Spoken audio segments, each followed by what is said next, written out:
Lego My Jameso. Hey everybody, welcome back to Lego My Jameso. I am super excited to start this small series on showing you how to actually put a Lego train around your ceiling in, whether that be a bedroom, living room, some room in the house, or your apartment. I used to have one in my apartment, and now I'm going to put one in the garage here. Before I get started with this video, I don't want you to watch this video for however long it may be and then be like, hey, you're not showing me how to make a Lego train on the ceiling, man. This is probably going to be a 4-part video series. I'm going to start today with talking about layout. Different angle. All right, this video in particular is going to involve 3 things. Number 1, how much track do you need? Number 2, layout of your room or place where you're putting the train. And number 3, possible designs. So if that interests you, check this out. When the 4 videos are done, you'll have all the information you need to actually build this. I'm doing this in real time, so I don't have it set up yet, and I'm going to walk you through step by step.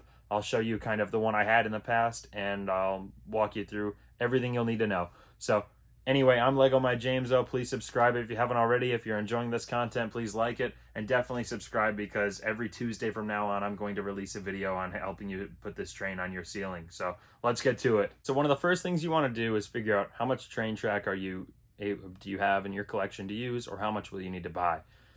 It's so easy to say, hey, I want to run a train here, here, and there, and that's kind of how I am. I'm like, we're going to make it massive. But, you know, I soon came to realize I don't have enough track. And it was a very upsetting moment when I figured that out. If you go to the description in this video, you'll find a downloadable link for a template. This template is just a simple thing I put together, nothing intense, where you can figure out how much track you have. You may not even need this. You may just have one box where you say, hey, I have this many straights, this many curves, and a couple switch pieces. This works perfect.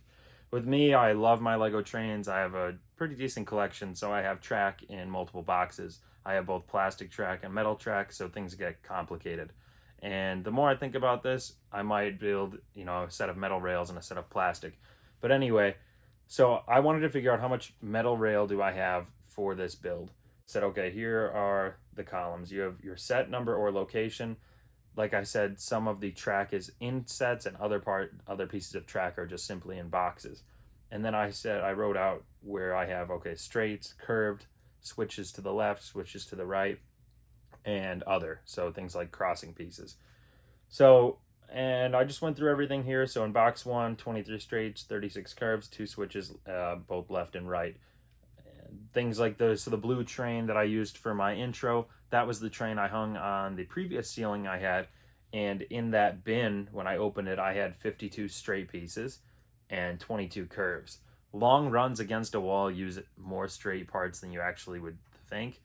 As you can see here under this template, I just put a simple dimension I got off measuring the train track piece. And I found that each straight length is about 5 inches.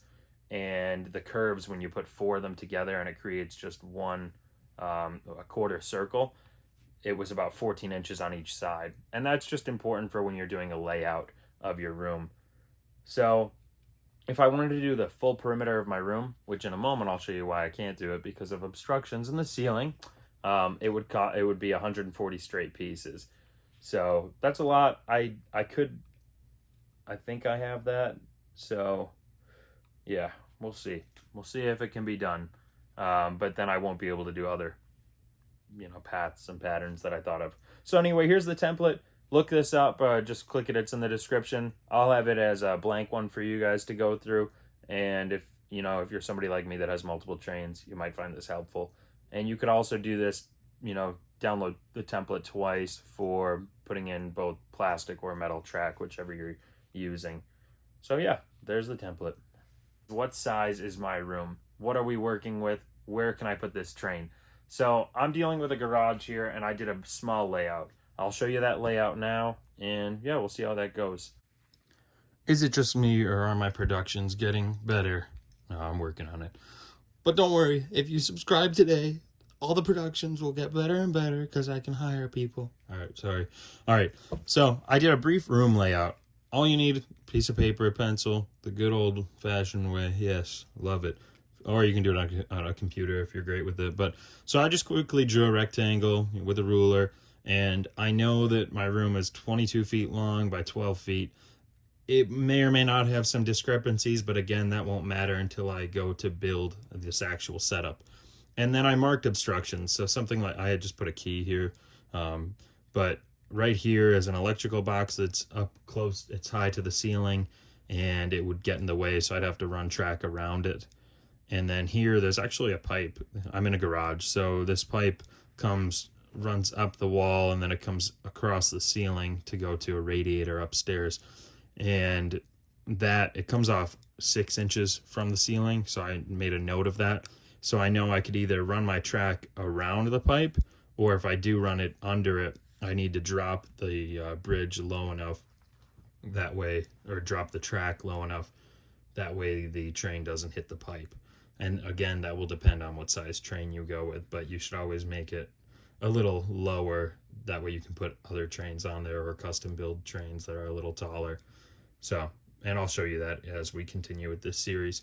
But again, just simple layout of the room so you have an idea of what you can work with. Here's an obstruction. So over in the corner, I have a shelving system that I built, and there's an electrical box here as well. So I can't put any track within this 4 foot by 3 foot rectangle.